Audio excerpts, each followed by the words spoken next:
Bonsoir à tous, bienvenue dans votre émission, votre projet pour la Réunion. On va parler d'aidants familiaux, on va parler d'aide, d'accompagnement avec nos 4 invités. Alors j'espère pouvoir me souvenir, Régine Ahmed, donc présidente d'association entre parenthèses, Marie-Catherine Mkwezou, oui. Et vous êtes aide-soignante. Aide-soignante, oui. Alors, Rosemary Var, donc de la SAF, SAF, oui. ou TSAF, plutôt. Oui. Vivre avec. Vivre avec, voilà. Et Rémi, que je retrouve le nom que je viens d'oublier, qui vient de sortir de la tête, vous allez le dire. Rémi Geoffroy. Rémi Geoffroy, donc, qui est donc éducateur en activité sportive. Oui, c'est adaptée. ça. Je suis enseignant en activité physique adaptée et responsable coordinateur de la Maison Sport Santé de l'Est. Alors, on va juste dire, est-ce que ça a à voir avec les personnes porteuses de handicap ? Oui, tout à fait, parce que j'œuvre au quotidien à travers ma structure qui est portée par l'association du Casier Cressonnière auprès des personnes en situation de handicap, mais par l'activité physique adaptée. D'accord. Alors, on va d'abord parler de l'aide aux aidants familiaux. On va d'abord s'adresser à vous deux, mesdames. Alors, d'abord, est-ce que vous pouvez nous expliquer ce que c'est l'association entre parenthèses ? Alors, déjà, entre parenthèses, c'est une association d'aidants pour des aidants. Donc, ça a été fondé il y a 3 ans maintenant. Et le principe est de proposer de l'entraide aux aidants. Les aidants, ce sont des gens qui vivent avec une personne qui a un handicap, qui vit elle-même avec un handicap. Et donc, on a pour principe de leur apporter des moments de répit à travers des ateliers. Alors, je vais revenir là-dessus parce que c'est très important. Alors, on va demander à la technique de me préparer la vidéo sur les ateliers pour juste après. Alors, là, on va d'abord vous expliquer pourquoi il faut du répit, il faut des soins pour les aidants. Imaginez quelqu'un qui est avec une personne malade pendant des journées et des journées. Vous ne pouvez pas imaginer toute la souffrance accumulée par ces personnes tout au long de la journée, de la semaine, des mois, sans repos. Ils sont vraiment sur la scène. Et parfois, ils sont psychologiquement plus atteints que les personnes malades qui soignent. Exact. Et ils appellent personne au secours.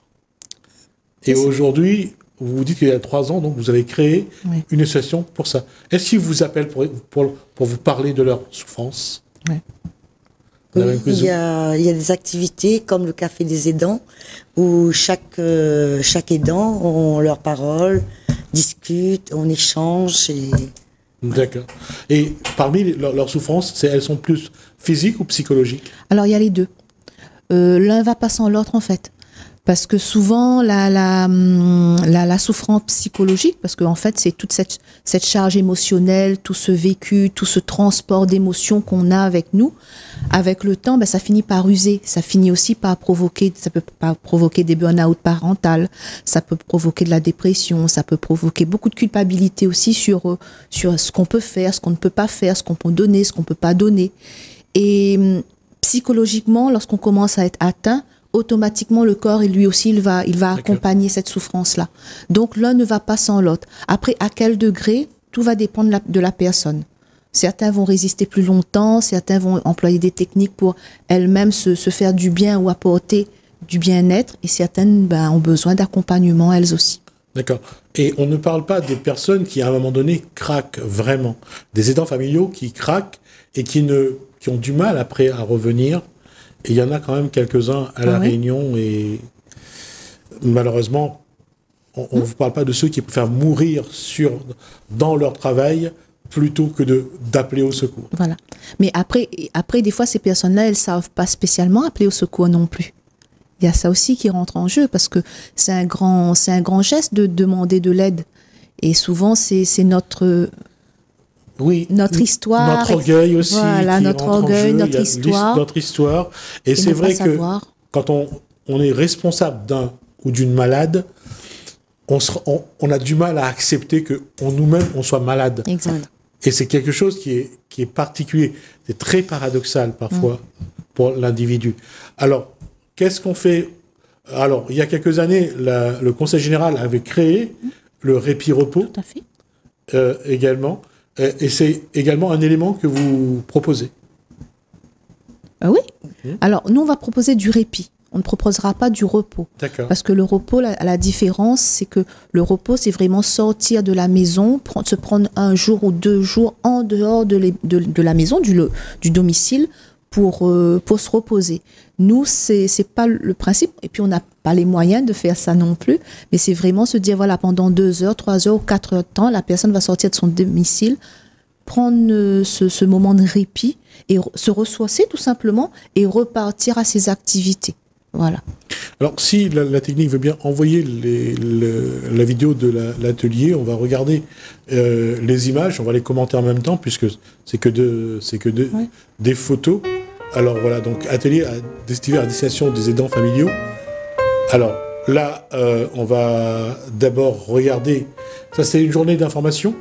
Oui, alors là, on était sur un stand d'information au tampon.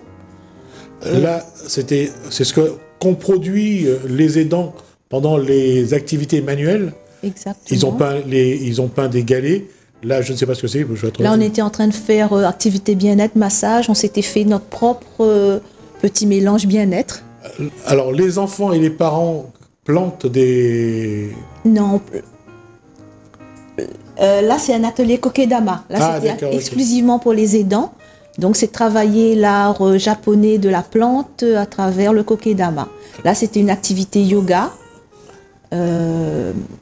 Pareil, yoga.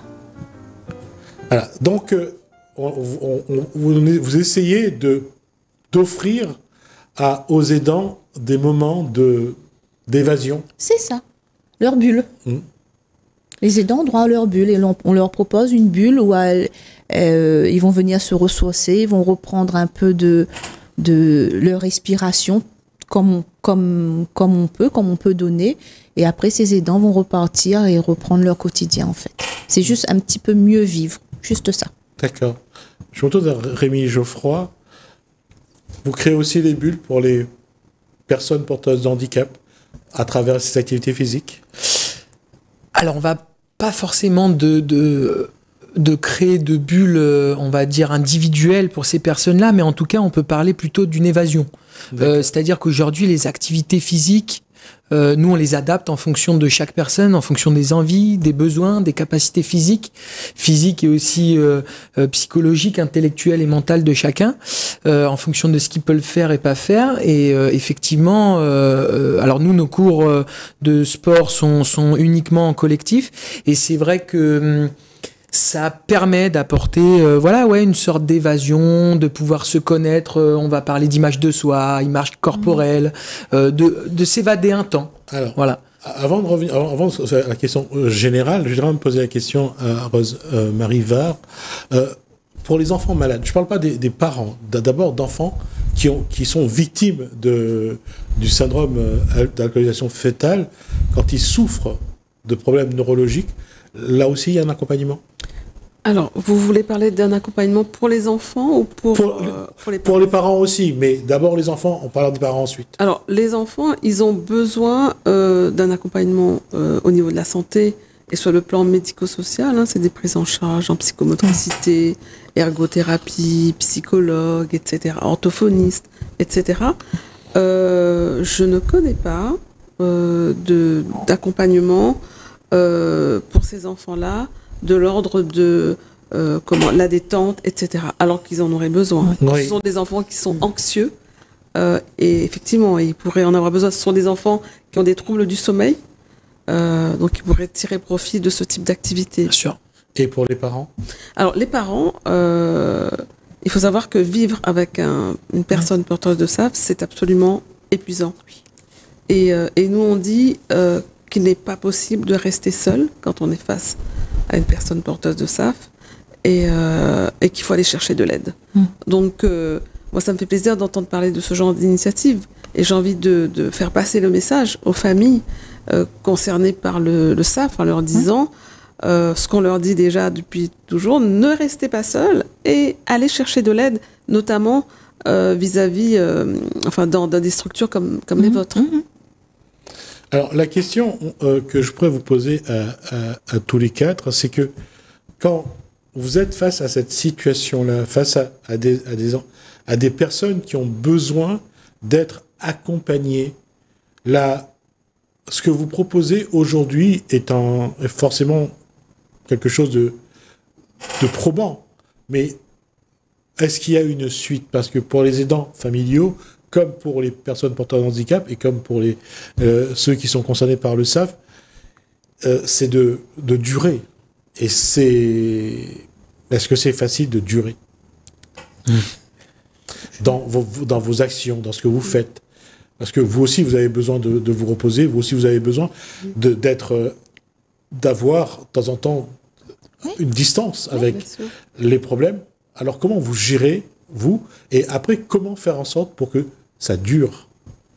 Alors, donc moi, personnellement, quand une famille va m'appeler ou alors qu'on va me transmettre le cas d'une famille, d'un aidant, par exemple, ou d'une famille, tout simplement, sur un sujet, que ce soit sur le logement, parce que ça peut être aussi de l'entraide, d'avoir des informations pratiques sur le logement.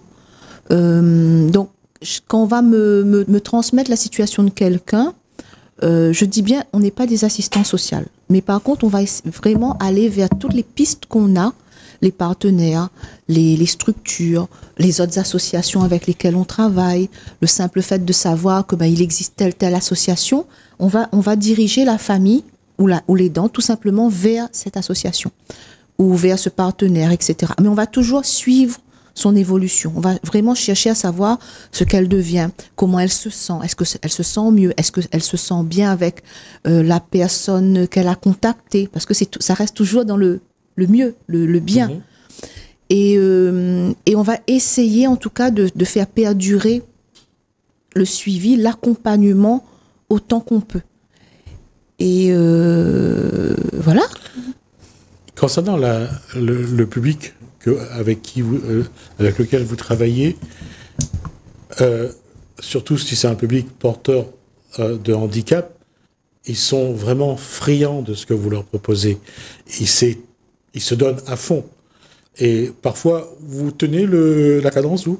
Ah oui, c'est une certitude. Et justement, en fait, mon métier dépasse même le côté un peu professionnel. C'est passionnant de travailler avec des personnes en situation de handicap. On reçoit plus qu'on donne pour ces gens-là, et parfois même, on prend tellement de plaisir en séance qu'on pratique avec eux, et on rentre un peu dans cette sphère de pouvoir profiter avec eux.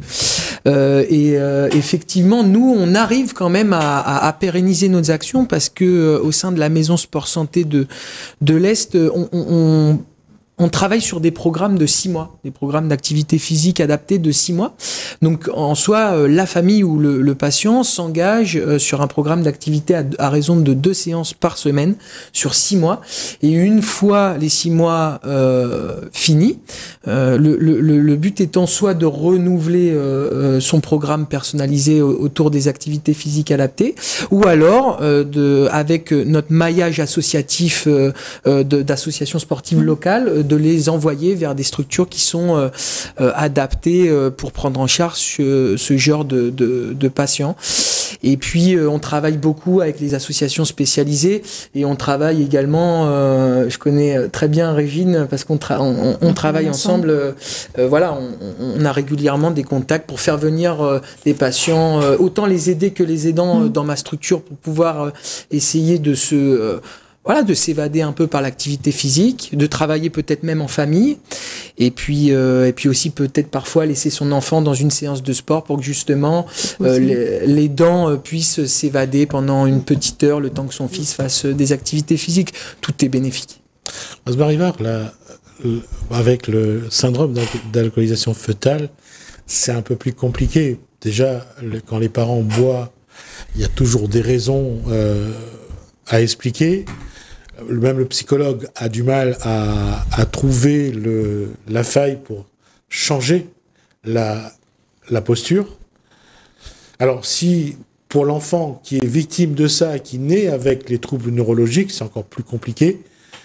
Vous avez aujourd'hui les moyens d'accompagner aussi bien les parents pour éviter ça, ou même si vous ne l'avez pas évité, après de donner aux enfants, j'allais dire, un cheminement qui pourrait lui offrir une vie plus ou moins normale? Alors, accompagner les parents. Alors, évidemment, nous, chez nous, on est un peu comme l'association de Régine. Ouais. C'est un espace d'entraide et de solidarité avant tout et surtout. Donc, on essaie de partager nos expériences, nos outils, nos recettes pour s'entraider. Au-delà de cela, on ne travaille pas seul non plus. Et il y a des structures spécialisées pour aider je pense aux structures en matière pour l'addictologie, pour aider les personnes qui boivent, arrêter de boire. Parce que bon, ce sont des actions professionnelles qu'il faut. On peut pas être compétent dans tout en fait. Hein. Donc, on travaille avec d'autres partenaires, on les oriente vers d'autres structures ou associations quand on ne peut pas répondre à la problématique. Alors, à l'hôpital de Belle-Pierre, il y a le docteur pour la dictologie à l'alcool. David Mété. Voilà, David Mété. Vous travaillez avec lui, il essaye de vous apporter quelque chose? Alors, on peut orienter vers le CHU. Il y a également des associations, le XAPA, par exemple, qui accueille et qui fait un accompagnement médico-social. Enfin, il n'y a pas que des médecins, il y a aussi des éducateurs qui complètent l'action médicale pour aider à se débarrasser d'une conduite addictive, que ce soit au niveau de l'alcool, au niveau des consommations de drogue, etc.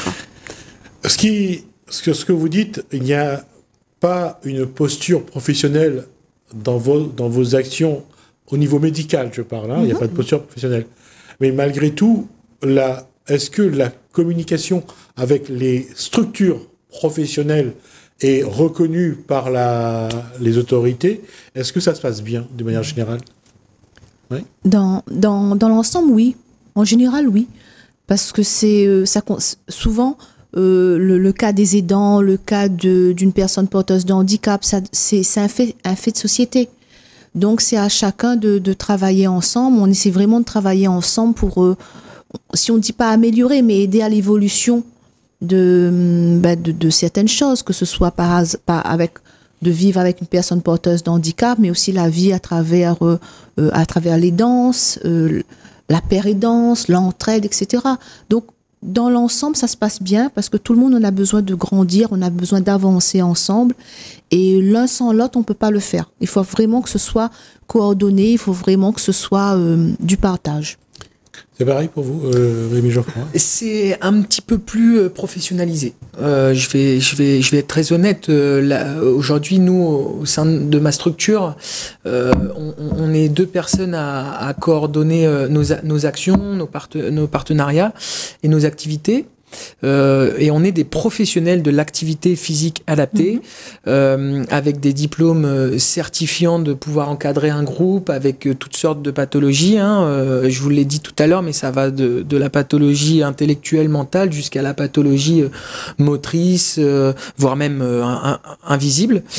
Et puis on rentre aussi dans quelque chose de professionnel par le biais des instances régionales comme l'ARS ou la DRAGES, qui nous pilotent au sein de nos territoires, qui nous demandent de répondre à un cahier des charges en fonction des dispositifs mis en place.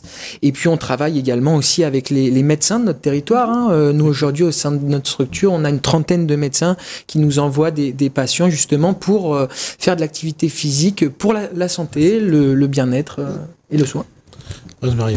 Alors moi je rejoins un petit peu ce qui a été dit tout à l'heure, à savoir que il y a du travail en partenariat, que ça fonctionne, le rôle, les missions des uns et des autres sont connues et reconnues. J'ajouterais quand même un petit souci, c'est que très souvent, il y a un manque de place dans ces structures. Oui, ça oui. Il y a un délai d'attente qui peut être difficile à accepter, à supporter pour les personnes qui sont dans le besoin et dans la demande.